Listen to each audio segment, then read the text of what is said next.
In today's video, I'm going to teach you how to lock your Robinhood debit card instantly and what to do if it's lost or stolen. Keeping your card secure is important, and the Robinhood app makes it quick to pause your card if something doesn't look right.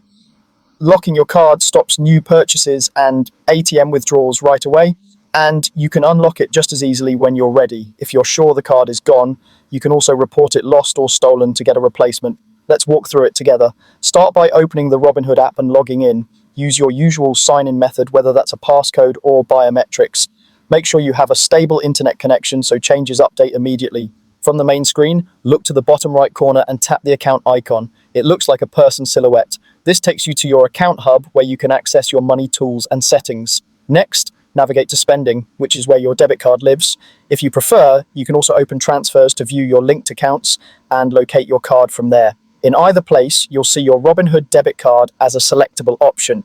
Tap it to open your card details. Inside the card view, look for the lock card control. It's a simple toggle. Turn it on to lock your card instantly. Once locked, new transactions on the physical card, virtual card, and ATM withdrawals will be declined. This is great if you misplaced your wallet or noticed suspicious activity. Locking doesn't affect your brokerage account or your ability to view balances and transfers. If you find your card and everything checks out, return to this same screen and toggle it off to resume normal use. If you believe your card is missing for good, choose Report Lost or Stolen from the same card screen. This permanently disables the old card so it can't be used, and the app will guide you through requesting a replacement.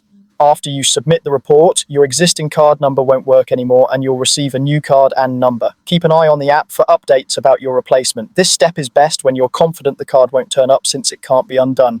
That's it. Open the app, head to the account tab, go to spending or transfers, select your debit card and use the lock card toggle. If the card truly isn't coming back, report it lost or stolen to get a new one. Stay safe and I'll see you in the next tutorial.